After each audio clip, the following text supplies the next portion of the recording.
Hello, good morning. This is Ishan Shahani, your host from RevSportz, and welcome to Teeing Off with RevSportz. I'm joined with S. Kanan, Raja Raman, and Bharat Ramraj. There's a lot of sporting action that's taking place. It's whether it's cricket, badminton, athletics, a lot of sporting action that we have to talk about as well.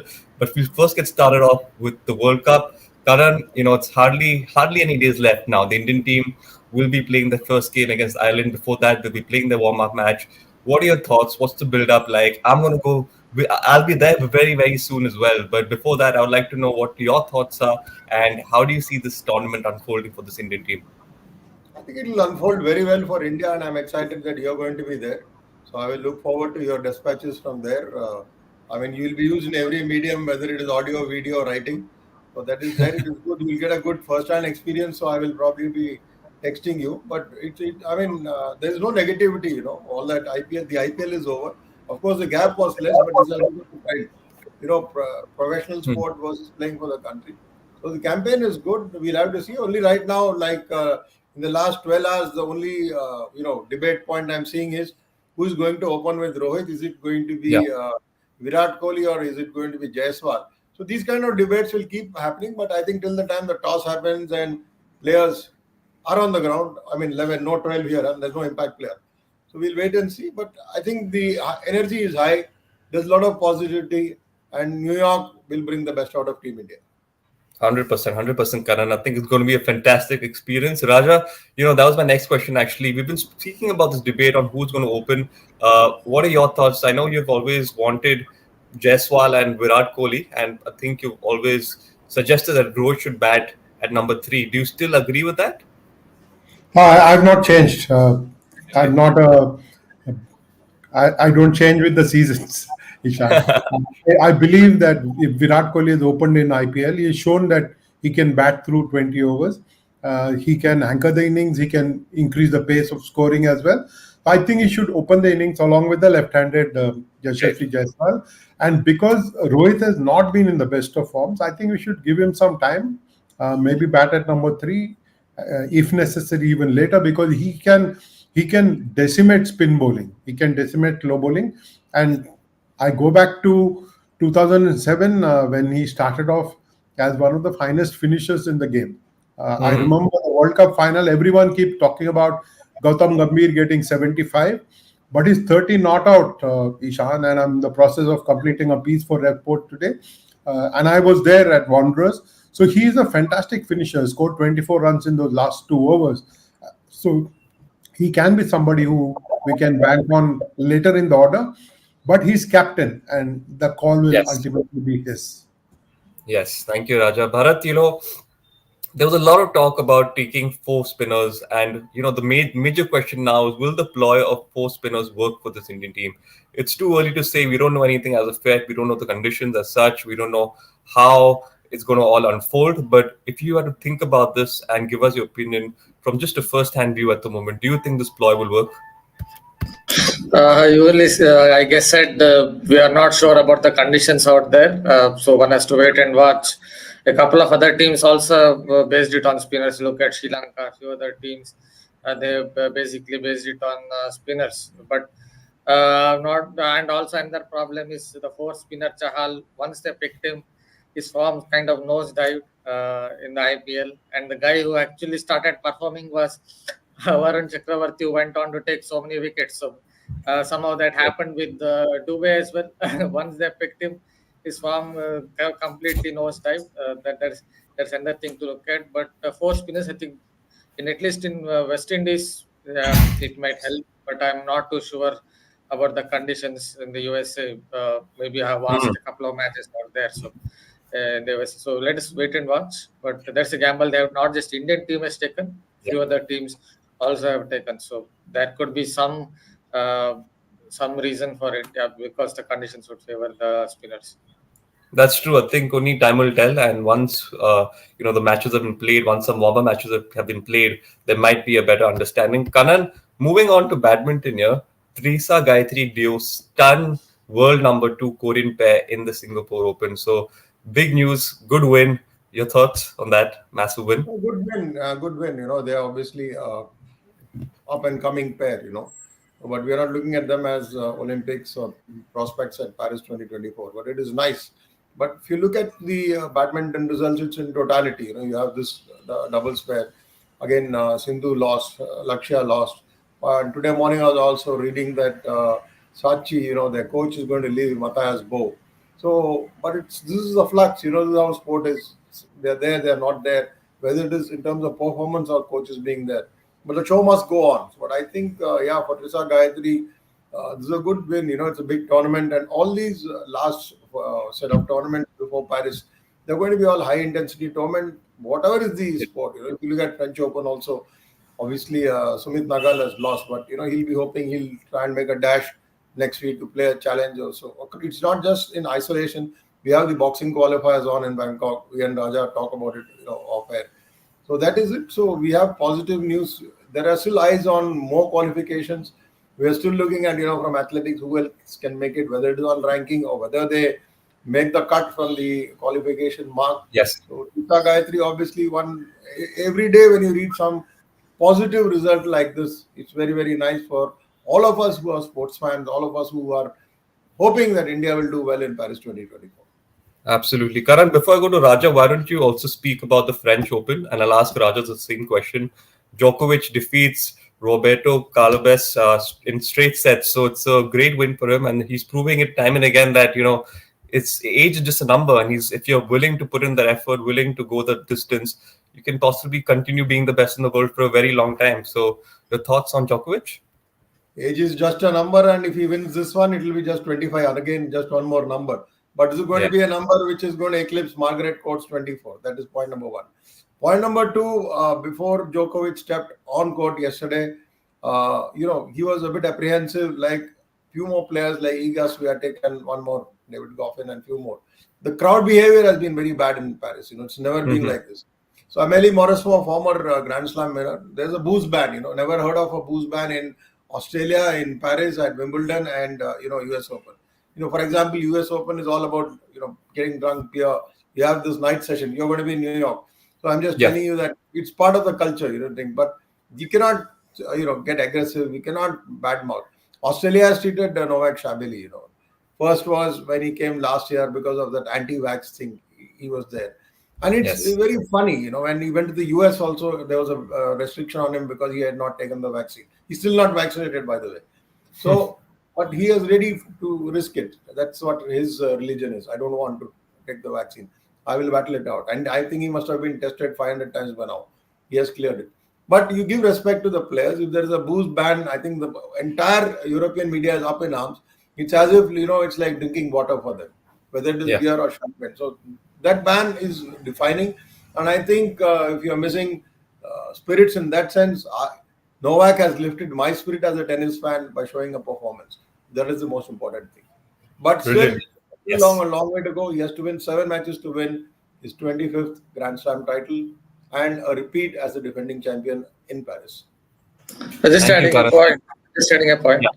Sure, I think his real test will come in the next round against Musetti because he's a very good clay court player. I defeated him recently in Monte Carlo and they had a titanic match in the 2021 French Open. I think if he wins this match, he will feel quite confident or wins his match comfortably because Musetti is an extremely talented clay court player, though it's not won much. Thank you, Bharat. Thank you, Karan. Raja, your final thoughts on this topic? 37 years old and going really well. I think he's going to take one match at a time. And I think that is what sport teaches all of us, Ishan, that you don't look at playing the final before you got there. He still has got his third round match and he will focus entirely on that. He'll be very pleased that he's not been stretched to 4 sets in either of the 2 rounds that he's played. At his age, he can do without having to play 4-setters and 5-setters on the clay because these matches can get very extended and can drain a player even of Djokovic's fitness and his quality. I truly believe that he will take it one match at a time and focus on what he needs to do. And he's now capable, like he always has been, of cranking up his game to the level that is needed to win matches for him. I think he's in good space. Will be interesting to watch him over the coming week or so. Thank you, Raja. Thank you. We'll come back to the T20 debate once again because there's a question here from Sports Fan. How do you see West Indies making 250 plus in a warm-up game? Is it an indication of what will happen in the World Cup? Bharat, why don't you take this for us? Yeah, even not their main side, they went on to do well against South Africa as well. So West Indies are obviously in good form. They have a lot of hitters as well. If you look at IPL as well, kind of hitters they had. Even without those hitters, they did well against South Africa. So in T20 World Cup, it depends again on the conditions. If it is slow pitch, slow nature of tracks, if you see, then perhaps it is going to be difficult to get those scores. You might see more of 160, 180, but some of those West Indies grounds are very small, not very small, that are reasonably quite small. So you might get to see those huge scores if it turns out to be flat deck. One of those matches I remember in 2019, it was they played in Grenada. Yeah, it was not a ground where they play a lot of internationals, but West Indies went against England and something like 25 sixes were hit in a one day match itself between Gale and Butler. Just two batters hit 25 sixes in that game. Butler hit that. Turns out to be flat tracks on some of those grounds. Even in USA, you might get some really huge scores. Depends on the conditions. Thank you, Bharat. Karan, would you agree with that the template of the IPL might remain the same? That is to go hard in the first 6 overs, set the platform, get a huge total on board, and put the other team under tremendous pressure? Or we might not see such high totals in the World Cup? No, I don't think you can compare IPL and T20 World Cup. They're both different. One is a club tournament and this is a World Cup. My main thought is, West Indies did not make it to the ODI World Cup last year. Yeah. And they're playing at home. And, you've got a twin host. It looks like, West Indies and New York, it's very near. It's not that near. But there's a big difference. West Indies has a cricket culture. They have pitches. They know how to do it, how to prepare it. Obviously, it is not like what it was when they had a high pace battery, 4, 5, 6 fast bowlers. It's changed. And T20, nobody wants to see low scoring matches.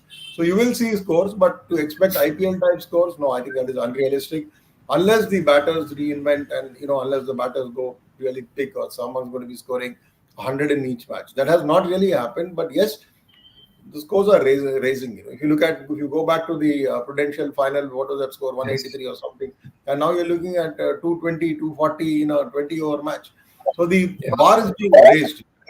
So when the bar is being raised, obviously, you have batters, and all these batters across all teams are playing in various leagues. It's not necessarily they have to play for a franchisee cricket. If you look at, say, for example, within India, you have a Tamil Nadu Premier League. You have, now you have a league even in Bengal. So it's very clear, hit. There's no straight batting. There's nothing like, you're from Bombay, old school, you come forward and do this. No. Now it's like what we were told not to do, to swing the bat, play. See, it's now baseball. Okay, let's be honest. It's baseball cricket now. And US is baseball. So you're going to see all those shots. But bowlers are also performing very hard. We don't know. There is a surprise element. There's a drop-in pitch in New York. You're going to be there. You will tell us more about it. But if you go by scores in the MLC, their local cricket in the US, scores have been high there also. So the general trend is 180 seems like a very normal score. But how is the second team going to respond? What is the kind of bowling? How smart, how clever are they? You're seeing field position so many. And we have to get out of this IPL hangover. IPL was 12 players playing in one side, an impact player. There's going to be 11 players. And you have, I think India is missing an all-rounder, though people are hyping Hardik Pandya. I would love him to perform and deliver.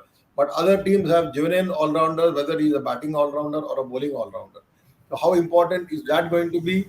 Will define. But yes, this is going to be real slam bang. It's a very compact tournament, and I think 29th, the final is over. And you have these associate countries which Bharat has been writing about. So the focus will be on them as well, because some of them have come with very, very emphatic performances. And there's going to be no pressure on them at all. We are talking about West Indies, we're talking about Pakistan, we're talking about England, obviously, Australia, India. So any surprise occurs, I think it will change the whole game.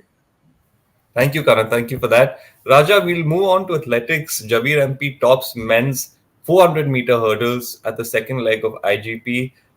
Just to comment on this would be great. Yeah, Javeer is coming back. Perhaps his first race of the season, if I remember my facts right. beating Santosh would have given him immense pride, because Santosh has been India's premier hurdler for the last couple of seasons.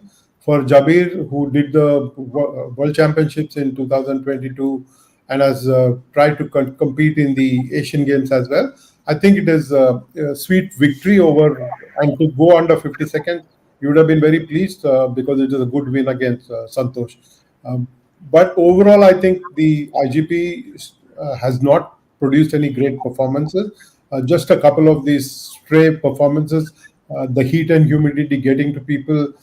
Perhaps you will see the best performances as we go into the interstate championship toward the end of next month, and that is when you might see a clutch of good performances leading up to the Olympic Games. Thank you so much, Raja. Bharat, we've covered all the sports. There's one sport left, which is football. Sneashish and Rahul were at the training yesterday of the Indian football team, who's landed in Kolkata. It's a big game for them against Kuwait on the 6th of June. So let's build this up a bit. I want to know what you're feeling of this game. It's a big one for Sunil Chhetri as well. So tell us about it and your first thoughts. Yeah, it is a farewell match for Chetri, and that is something everyone is looking forward to. Obviously, he's been playing for India for 18. He's been playing competitive football for 18 whatever years. So it is something that is a big moment, and also Indian team as well. If you look at Indian team, it's not gone really well in the recent months. After a victory, I think against Kuwait early on. After that, it's not really gone well for the Indian football team. So hopefully India will come out on top in this very crucial match, and it will be a great farewell for Chetri. Thank you, Bharat. Thank you. Karan, yes. I'm going to add one thing. We are going to be in the middle of the Cricket World Cup, just the beginning first few days. And you are going to have this match at Salt Lake Stadium. Believe me, the crowd there is going to be crazy. The demand for tickets is so high, it's all sold out. But so much emotion on Chhetri, that is the main thing. Mm-hmm. As far as the campaign goes, for the 2026 World Cup, I think it's almost over. What Coach Igor Stimac is going to do and what, the big deal is, once Chhetri goes, who's going to come and play there? That is a $1 million question which we all need to know. There's no replacement, nobody inside. Indian cricket, you have so many, you can take names. You can count for each position, there's a guy ready to replace, or at least who has performed in IPL. But here, we're gloating over ISL, we're looking at various other lower tier leagues. But who's the man who will replace Chhetri? This was the question when Baichung Bhutia retired. You had an answer in Chhetri. But here now, when you look at the cupboard, it's empty. It's been like so long, nobody's been there. That is my concern. That is a concerning factor there, but hopefully all will be well, and there might be a new emerging superstar in the Indian football atmosphere as well. So we'll wait and watch. Let's see what happens. Before we leave you all, we have an exclusive interview of Igor Stimac. He's caught up with Borja Mujumdar, and have a look at it. It's a promo. The full interview will be out later in the day.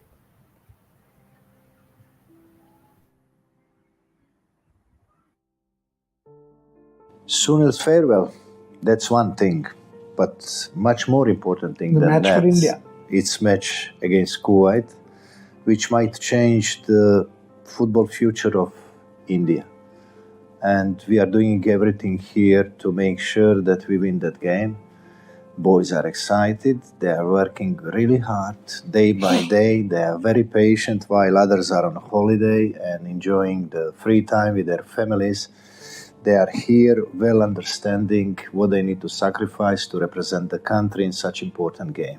Everybody is ready, and we have more than 3 weeks to work together to prepare for the game in a proper way, to think about everything, all little details which are important about the game, and to make sure that we celebrate that day. Listen, I'm trying not to think about that, because more I think about that, more painful becomes. I mentioned many times that replacing anyone in this team looks easy until we come to Sandesh.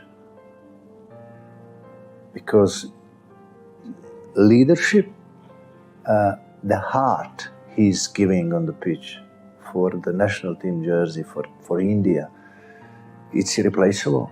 You can be much better that day than your opponent. You can do everything what is required from you, but you can lose the match. But I'm confident. I'm 1,000,000% confident that we're going to do everything to win this game.